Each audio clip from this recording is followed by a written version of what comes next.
As a county, we're likely to be going into another period of austerity.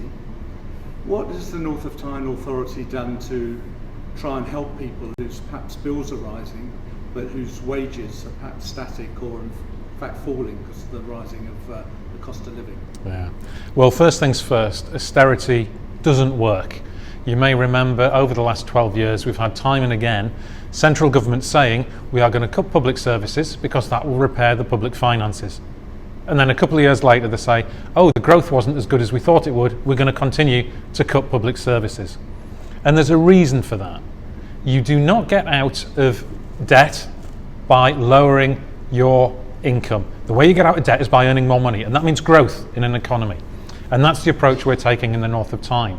So by creating 4,500 jobs and safeguarding another 2,700, which we have through the pandemic, then that's a lot more money circulating in our local economy.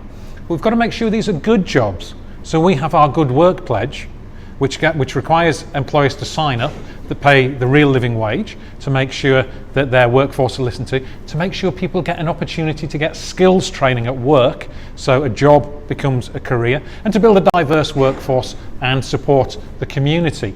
And that now covers 57,000 people, so that's making a difference. And on a direct level, we are working with 90 schools, including here in Hexham, with Hexham Middle School and the Queen Elizabeth High School, with our child poverty prevention programme. And this is an opportunity for schools to get advice and specialist guidance on, for example, school uniform policy, because sometimes schools with the best intentions in the world do things like requiring a logo on it.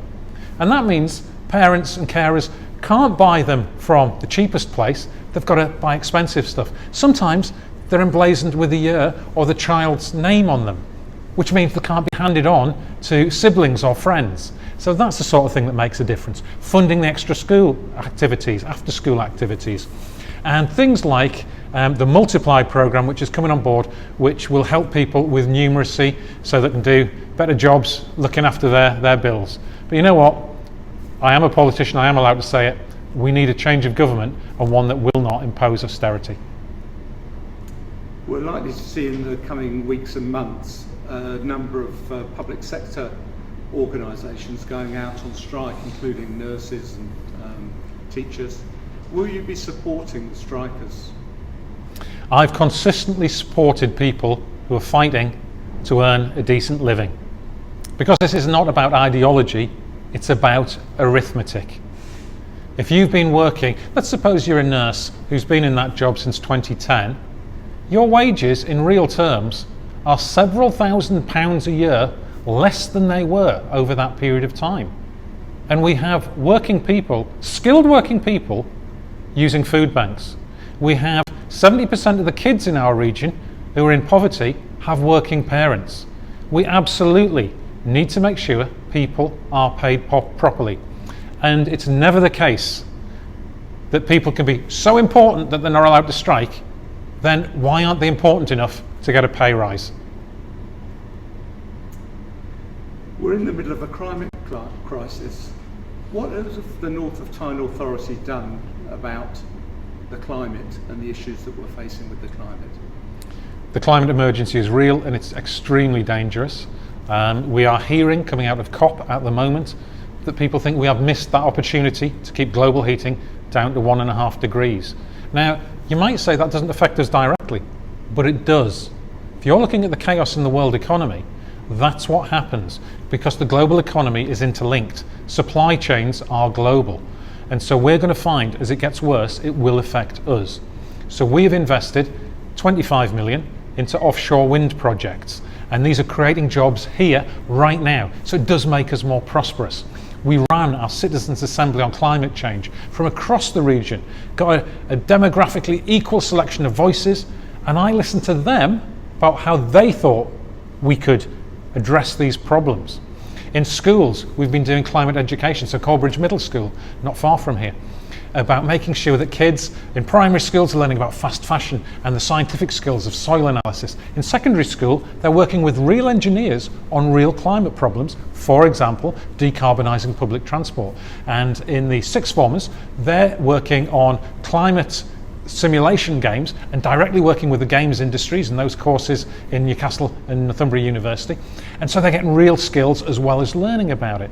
And one of the key things we've done is launched our Green New Deal Fund. This is directly about reducing carbon emissions.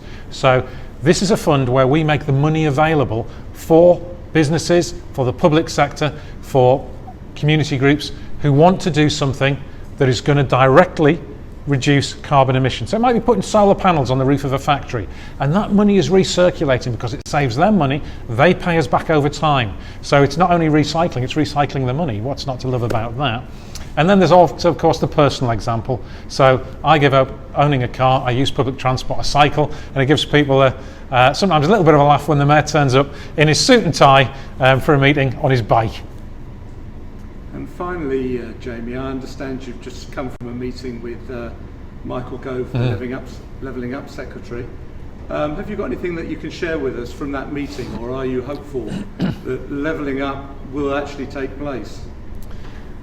Levelling up is a double-edged sword, of course. So all of the things that need levelling up is proper investment into the health service, making sure schools are looked after, making sure kids who are going through university are not coming out with tens of thousands of pounds of debt, making sure we have affordable housing and good public transport. And a lot of those are very much central government issues. But what makes a difference is a good, well-funded regional combined authority. So I've been working with my colleagues in the authorities south of the river, Gateshead, South Tyneside, Sunderland, who want to come on board now, create a new larger combined authority. Durham have indicated recently they want to come with us. So we've been negotiating with central government about that. It's going to be, if it goes through, and central government are very keen for this, it's about getting everybody locally to agree, it will be the highest per capita devolution deal in the country. It will devolve us transport. Now that makes such a difference for rural areas because that will give us a route through to controlling our bus services and to cross-subsidising, which makes a big difference. And there's a lot of other things in there about that we're in a process of making sure we get signed off, but what's called trailblazer status. If all 7 agree to come together, we will have trailblazer status, which means we can start to really make a difference on things like apprenticeships, on the climate emergency, on better support for our schools, all of the things that make long-term differences to our area. And you know what, to be fair to government, they keep talking to us on this and they are interested and they want to put it through. Jamie Driscoll, Mayor of the North of Tyne Combined Authority, thank you very much for talking to HexhamTV. Thank you.